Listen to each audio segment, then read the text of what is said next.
Hello and welcome back to another video. It's your boy, Swolosimo. I've been trying to think of a fan name for you guys.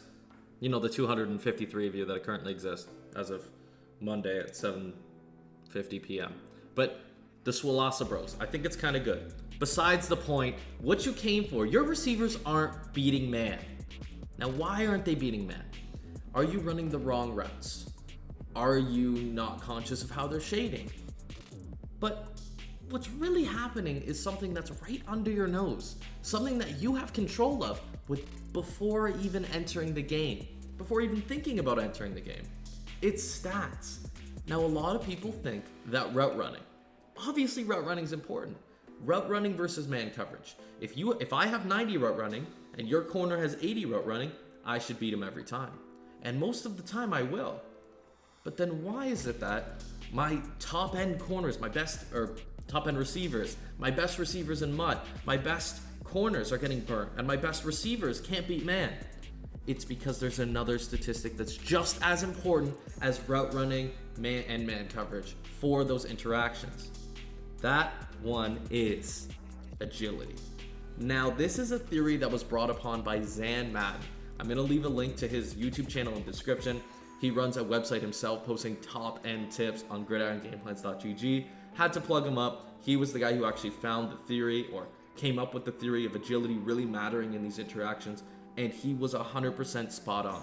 And I decided to test it. This turned into a Mythbusters. This was supposed to be a Mythbusters video, truthfully, it was. But then I'm like, this is really good, and this is why my receivers aren't beating man. This is why Cooper Kupp, whenever you play him, cooks your man coverage. Or even Sterling Shepard, who's 82 speed, cooks your man coverage. And those big body receivers like Alan Lazard is a great example. He has 78 agility, can't beat man very well. Yet he has such good route running stats, and he's 6'6". I'm going to tell you exactly why. And I'm going to go over not just agility, but why locomotion matters. Like being smaller, being 5'8", 5'9", actually helps you beat man coverage better than being 6 foot, 6'1". And I'm also going to go over why release is so important, release versus press. Because you don't actually have to win on the cut. You could win at the point of release. If they're pressing you, and you have someone like Michael Thomas in regs. He's a great example because he always has like 97 or 98 release. At least in the past he has. And you put him on a streak. And let's say you motion someone over. And they shade outside or inside and they don't shade over top. You'll win just right off the press. And they'll be catching up the entire time. And speed, yes, speed does play a role. I'm just talking so much and I apologize. But speed does play a role. But it's more of catch up. Or it's like before and after speed, before the cut and after the cut, and it doesn't play a role in the press animation. So speed is catch up.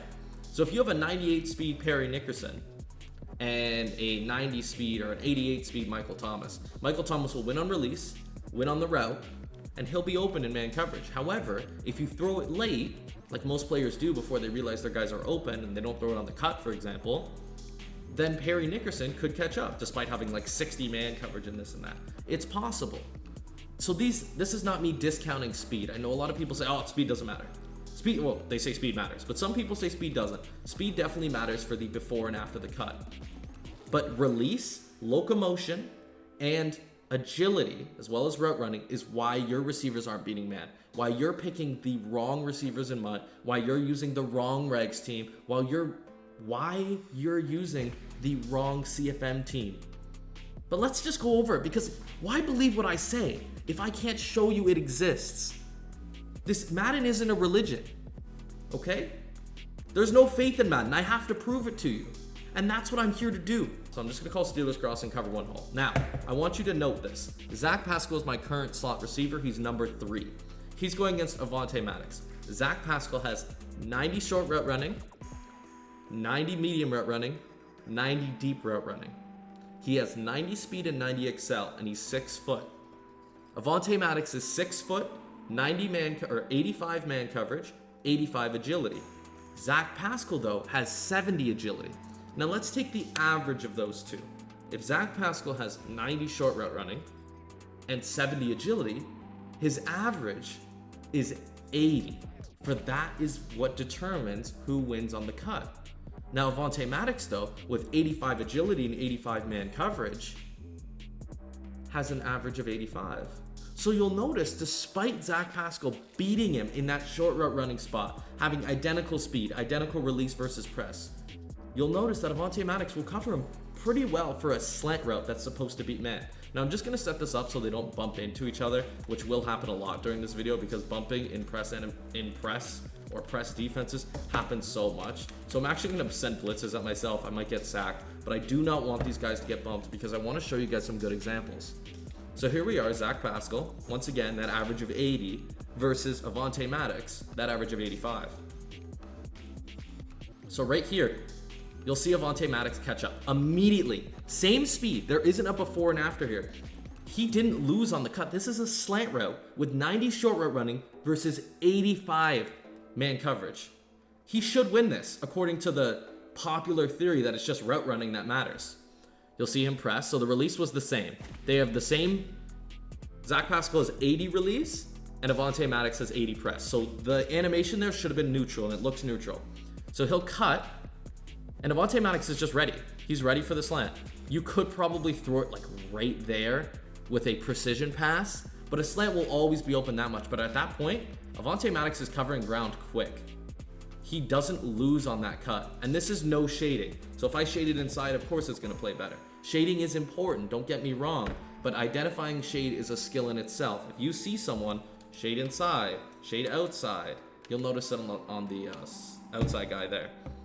That's something you should pay attention to beat man. I'll make it unknown, like its own video on just beating man and identifying shade. That one is important, but it's not as important as having the right players on the field, because sometimes just having the right players on the field will win you games. Simply because you knew what stats mattered, because you watched this video. You saw the boy Swole explaining things to you, and they didn't. Now, I edited a lot of these rosters, so I'm gonna go through a couple things with you. I'm gonna show you, I kind of just proved why agility mattered there. I'm gonna show you a couple more examples though, before I get into that.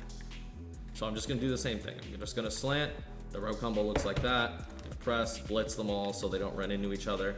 No shade, you didn't hear me touch a button, trust me, you'd hear it. And this is just a slant, we'll see the same thing happen. To me, that looks covered. And imagine your user sitting in the middle of the field for half a second. They can't throw that. They literally do not have the ability to throw that. Once again, I do recommend placement passing. It'll help you beat man. Another video. But that's covered. That's the best it'll be covered. But then let's look at a little bit of a different interaction. So I have James Bradbury with 85 man coverage and 80 agility. Here we are. We got James Bradbury versus AJ Brown. Now I want you to note the difference between this. This is the average winning. Now if we consider them, they have equal route running ability or route running statistics. 85 short route running versus 85 man coverage. It should be split. Like he should win about half the time, supposedly, as long as you believe the old theory, which is incorrect. And you'll notice that AJ Brown will actually win nearly every single time. So I'm gonna blitz so they don't bump into each other once again. Hopefully we don't get bumped this time. AJ Brown, that's a win. You could throw that every single time, right to the outside. You're noticing I'm throwing it very close to the hashes. Well, last time I wasn't able to throw it that close to the hashes because he was losing on the cut. So let's do it again. Boom, boom. It's there. It doesn't look super open once again because man coverage is good in this game, but it is a large difference. I'll go to the instant replay here to try to showcase that a little bit better. So watch, we have James Bradbury here, 83 versus 85. And this is not threshold based. Equal press animation because I have those set to equal. You'll see him. Now, James Bradbury takes that outside cut and waits a little bit, leading for the easy slant. As opposed to Avonte Maddox, who was jumping in front and covering it. That's because it's actually the average of agility and man coverage. So let's just try a different route to showcase this. I'm gonna put Avonte Smith on a hot route master corner, and they're typically not super good, but you'll notice that he should actually win on this. And you'll see that's a win as much as a hot row master corner is gonna go. Those slot apprentice hot row master corners simply are not good. I don't recommend running them, but I do want to showcase that even on routes that aren't super great, you can still get those wins. Oh, that was a super win. I'm gonna have to go to instant replay again. I'm sending heat because I don't want them to get bumped. I know, it sucks. But I'm going to show the instant replay again. Just immediate. James Bradbury can't even react to it. Look at how late he reacts to it. He goes, oh, he ran a corner route? Look at how lost. He looks like those when corners get exposed in training camp. That's how James Bradbury looks. Even though he should barely be losing. Barely on the crosser. That's open. It's a dominant play, right? He just can't cover it, and he's gonna win every single time, regardless of what else is on the field. And this is not like, oh, he has a chance at it. He can't beat it. We're winning on the cut every single time. Now that we've kind of went over why agility is so important, I want to go over the next possible reason your guys are losing their man coverage battles, or in general, your guys aren't getting open against man. And what that is release. Now, I made Jalen Reagor here. I'm going to put him at the slot spot. Actually, you know what? Let's put him on the outside. I like that idea. Let's run something where he goes a little deep. Let's go with... what do we got here? Do we have bunch trail in this book? We should. We do. Let's run bunch trail. Let's run Overstorm Brave on defense, and hopefully we can get some time. So this is Jalen Reagor versus Avonte Maddox. Remember, Avonte Maddox has 85 everything. Jalen Reagor also 85 everything. The only difference between these two defenders here is the fact that Jalen Reagor has 90 release and Avonte Maddox has 80 press. And let's just watch the release. So let's just call a streak on Reagor, just a fade, sorry, because that'll actually trigger something important. And I'm gonna max protect to hopefully pick up this blitz. You know what? I'm just gonna spy them. That's what I'm gonna do. I'm gonna spy them. So let's watch Jalen Reagor. Look at that animation.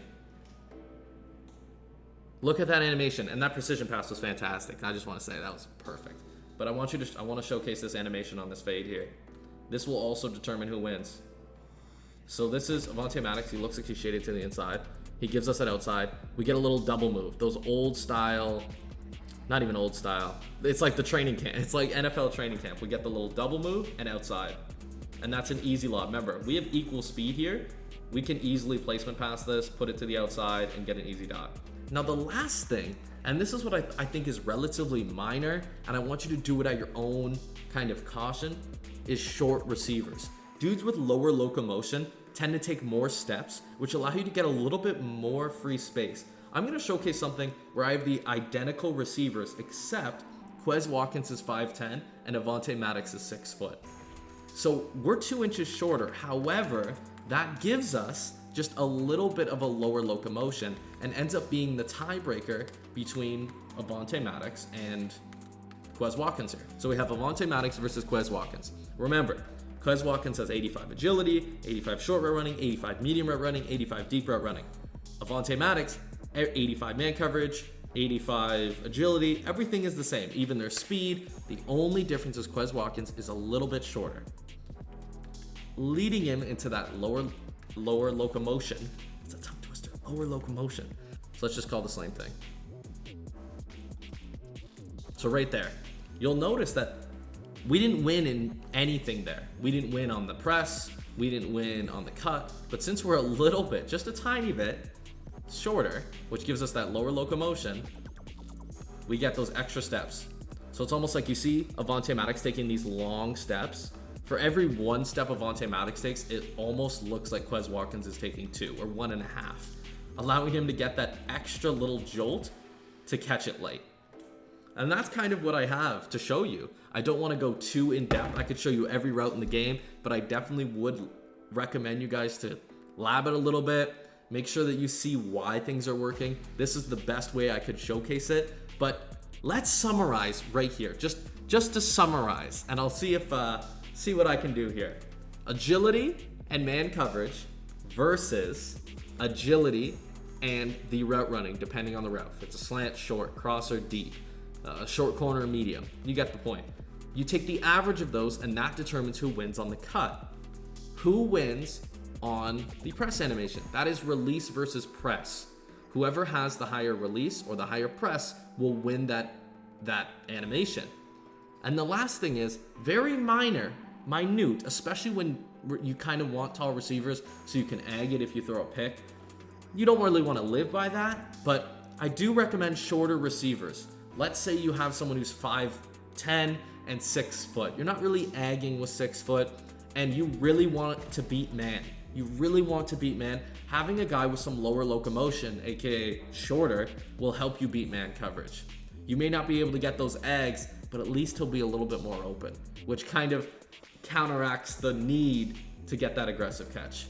Now that concludes the video. I hope you enjoyed. This took me a lot of time to go over, a lot of testing. I had to prove it to myself for hours and hours. Like, is this true? Is it really? And then I look at it over and over and over again, and it's every single fact is true. Remember, you need that release in your receivers. You need that agility. You need route running.